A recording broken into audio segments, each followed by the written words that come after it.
We are Immergo Labs, and we're creating effective embodied remote physical therapy. So right now, there's this trend of physical. Oh, sorry. There's this trend right now of physical therapy going hybrid, and what this means is some sessions can be done in person, and some sessions need to be done or can be done remotely. This was a big learning from COVID. As patients are going through their physical therapy and as they're getting better, it becomes more hands-off. You're becoming more independent. So physical therapists saw this and they really like remote therapy, as do patients. It's convenient, it saves a lot of time. You don't have to travel and wait in the clinic. Not only that, it drives up therapist revenue. There are less no-shows when patients have telehealth compared to in-person, and this is actually a big problem for physical therapists. If a patient doesn't come, as you can imagine, you're losing revenue that hour. So the telehealth market, though, is really lacking for physical therapists. And we know this because we've done over 200 customer discovery interviews talking to physical therapists and patients. And the government's recognized this as a problem. We received an NSF SBIR Phase 1 grant, as well as ICOR money to do this customer discovery. So most PTs right now use Zoom or other video conferencing platforms. They're very limited. As you can imagine, you're trying to show movements, you can't get accurate metrics, and it really lacks this embodied interaction. This ability to walk around one another, see full movements and guide them, and coach them through their exercises. You can't get accurate measurements for range of motion, strength, and balance. These are difficult to get on things like Zoom. So this is really what we're targeting, is we want to create this embodied health delivery platform. The ability to get those metrics, to move around one another, to coach, and give effective telehealth. We're not trying to replace physical therapists. We are trying to facilitate their remote interactions. They want this hybrid model of being able to do in-person care when needed, but have quality remote delivery platform. So we talked a little bit about Zoom and some of those other video conferencing platforms. There are other VR companies out there. These are really exercise games. They're not meant for evaluation. They're not meant for monitoring progress. Our closest competitors are more like wearables, like Hinge Health. These companies require expensive hardware, and they are direct to consumers, meaning they are trying to get patients onto their platform. They are not trying to assist physical therapists in their own clinics, and they are not able to use these sort of devices unless they get hired by Hinge Health. And this is where we're really trying to set ourselves apart, is we want to provide that embodied interaction, and we want to give them a platform to connect with their patients.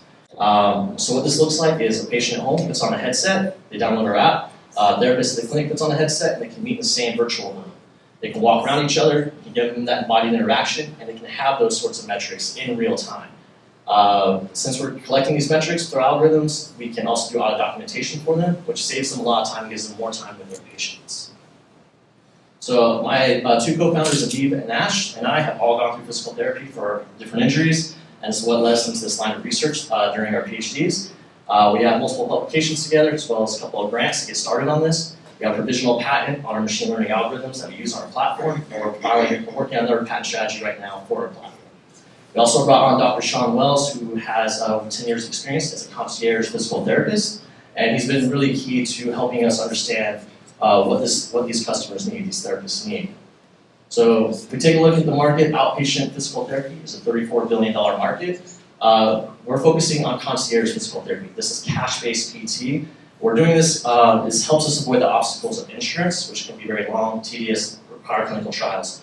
The cash-based physical therapy patients are paying for quality of care as well as convenience. A lot of times these sessions are done with the physical therapist coming to the patient's work or their home to complete the session, and they are really looking for that convenience, and this is what we're trying to provide for them as well. This is a growing market. A lot of PTs are getting burned out on insurance because insurance reimbursements keep getting lower year by year, meaning they have to see more patients per day. So there is this big trend of physical therapists trying to move more into the cash-based world. A lot in there. So our validation so far really stems from our interviews and surveys, 200 interviews, 140 surveys. We know physical therapists value telehealth, but they need something better. It's not meeting their standards of what they need. So from our interviews, we've created a demo. We actually got to present this at the largest physical therapy conference back in February, and PTs loved it. They've been very skeptical of VR. They've been promised solutions for quite a while. They haven't been met, but they really liked our ease of use, real-time measures, and embodied interaction. And these are measures that they can't get in person in their own clinics. So they were really impressed that we were able to get this. We can also see the type of therapists and patients that we are hoping to work with initially. Our growth milestones over the next few years, we're looking to launch in California by the end of this year. We then want to go national after our first few iterations, and we have full body working. And we have a continued care subscription plan for the year after. We look to launch internationally in the future. We've talked to other PTs in other countries, India, Portugal, Spain. They have the same issues, and also those markets are cash-based only. Physical therapy is not covered by insurance. So far, we've received the National Science Foundation SBIR grant, phase 1. We're applying for phase 2 in June, so we're seeking $500,000 in seed funding to help shorten the time to revenue and also for our development and continuing our IP strategy. Thank you so much. Happy to answer any questions you have. Thank you, Michael. Any questions? What's the process to bring on a new customer, and what metrics are they focused on solving with your product? So our process for bringing on new therapists right now is we've been partnering with the American Physical Therapy Association, which is the largest governing body of physical therapy. They have 100,000 members. That's nearly half the PTs in the country. We've been working with them for the last couple of years. They have been great in advocating for us and getting us FaceTime with PTs at their conferences. We've done one twice now with them. So that's really our main outreach to reaching therapists when we go to launch. The metrics PTs are looking for is that they can provide effective care. So if they are still meeting their patients continuously, they don't have to worry about no-shows, and they can do in-person when needed and then replace those other sessions remotely. That's what they're looking for. Will you be providing the equipment for the users on both ends of this transaction? Not initially, no. So we're a software platform, SaaS. We are focusing on being headset independent. So PT and patient need to get their own headset. Quest right now running for about $300. Those will work. For the cash-based kind of PTs, they are paying high dollars for quality of care and convenience. The $300 headset's not an issue for them. We've been talking to patients and therapists, so it should be fine. When are you going to launch? Sorry, I missed that. By end of the year, we're hopeful for fall, but just to be safe, we'll say end of the year.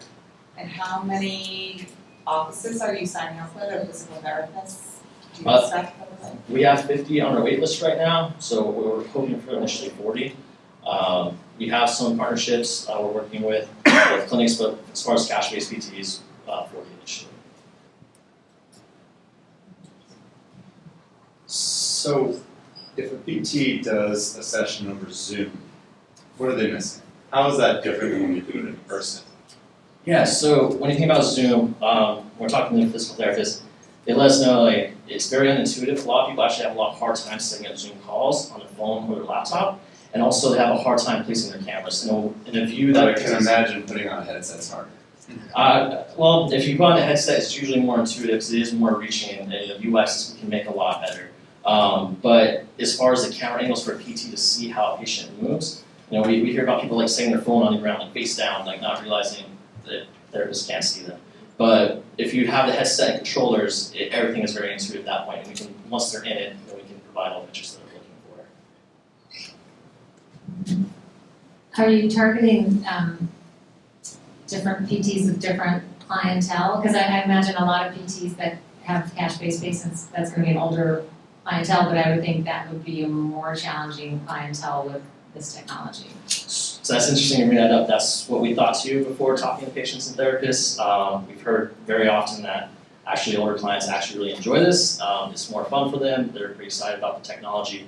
But the archetypes that we're looking at are the cash-based convenience seekers. Generally, they're going to be 18 to 55. That's what we've heard. They're usually recovering from sports. They're very active. And this is the type of archetype we're going for first. It's the 4-year-old like me that went to Tahiti to try to surf a wave and then pulled something, right? You can afford I think that was Ash. travel and too. Good. Okay. Thank you. Thank you.